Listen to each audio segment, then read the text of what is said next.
But Mr. Mickelson's boys' toys and other trappings of ultra-wealth are not what we are here to talk about. No. We are more interested in how Mr. Mickelson makes the money to keep himself so amused, and what the consequences of his actions are on the mere mortals of this world. Shall we begin?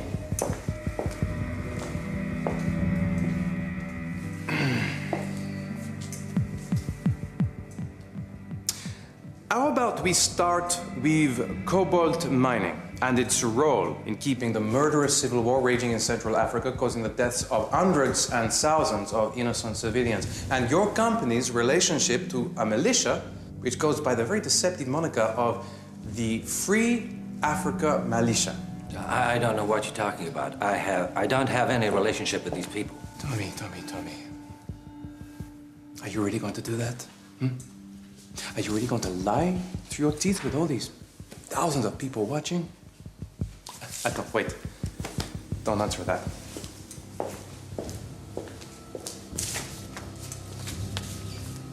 Have a look at Exhibit A.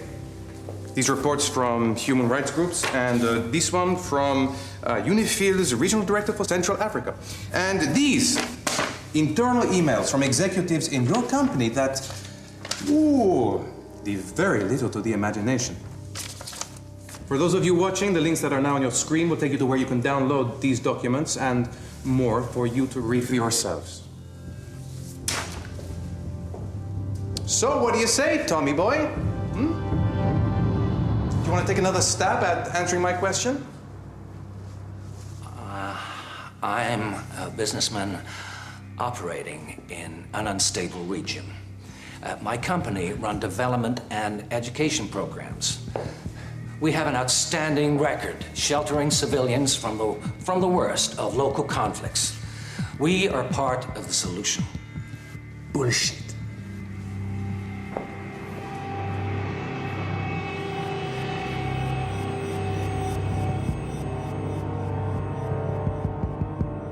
Not all of the documents are coming through. Heavy traffic. A lot of people want to see them. They got hold of emails between Mickelson and the US State Department. There's one here practically authorising Mickelson to back a coup in Central Africa. I mean, who the hell could have got Amber that kind of information? I don't know, but I wouldn't want to be inside CIA headquarters when the calls come in from the White House. I thought you should know the whole of Washington is ground to a halt. Everybody is watching. The president has ordered me to work with you in stopping this. We're already doing everything we can. You'll see me in 5 minutes.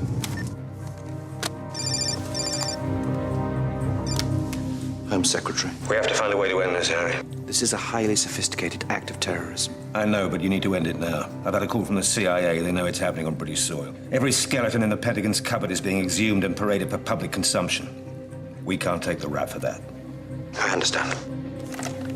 Why don't we move on to another one of your little ventures, one in which your very generous involvement is not something that you'd want advertised.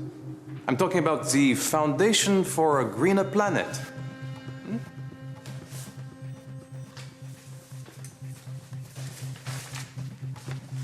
It's kind of bizarre that it's being funded by you, considering he is one of the world's biggest oil and gas barons.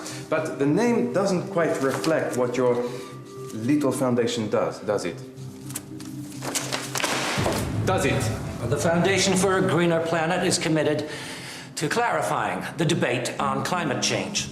Your group pumps out disinformation that discredits global warming and does everything it can to frame it as theory rather than fact. It is a theory. Not that long ago, people were saying we were heading for another ice age. Climate change is going to cost millions of lives, and all you can think about is money! Can you not see the obscenity of this, huh?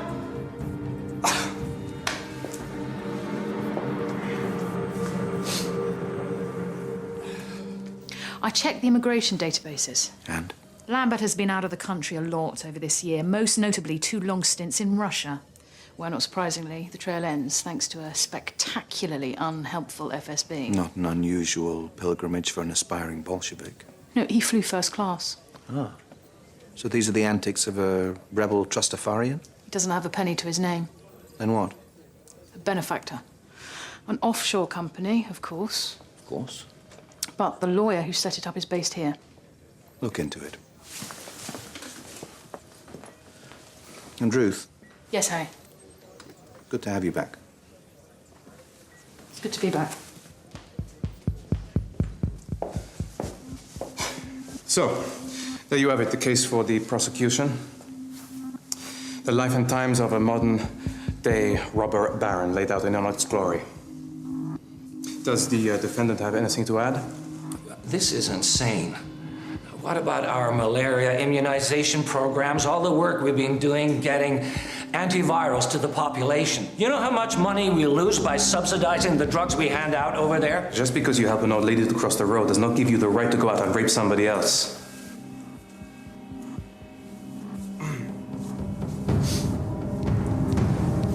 You have heard our evidence, and Mr. Mikkelsen has given his point of view. It is now for you to decide whether this man is innocent or if he is guilty of mass murder, of profiteering, of basically trampling over everything and anyone that gets in the way of his insatiable desire for power and money. There should be two voting buttons appearing on your screen right now. One says guilty, the other not guilty. You have 20 minutes to review the evidence and cast your vote.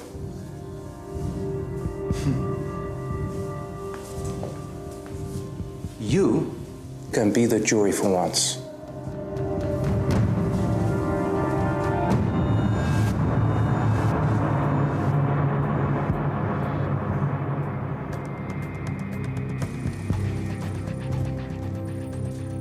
My God, they're doing it. People are actually voting. If we can't stop this, can't we at least hack in and change the outcome? The voting software is virus protected. Every time I try to intercept it, fires off a shutdown code to my terminal. If that gets into my hard drive, it could destroy the MI5 mainframe.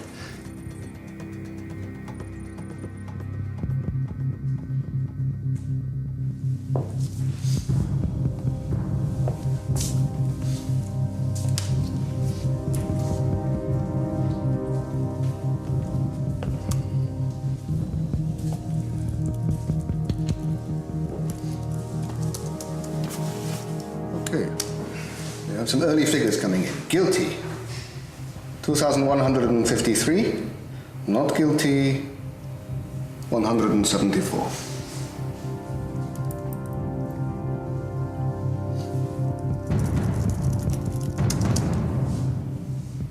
Guilty, 3,892. Not guilty, 984. Guilty, 17,341. Not guilty, 4,015.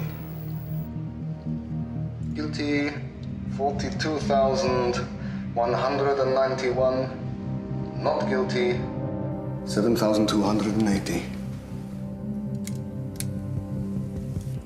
Okay, final figures. The polls are closed. Guilty, 98,327. What you call justice? You see, shut up! You stay down! You be quiet! Guilty, 98,327. Not guilty, 11,479.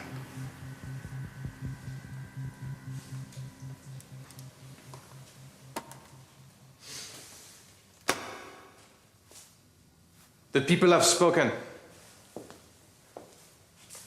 It only remains for me to pass sentence.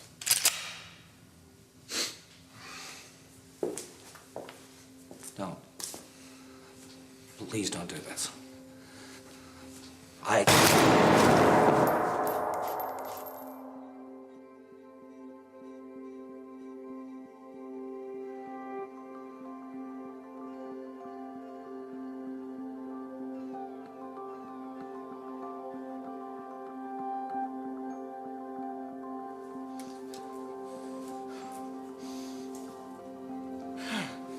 Oh.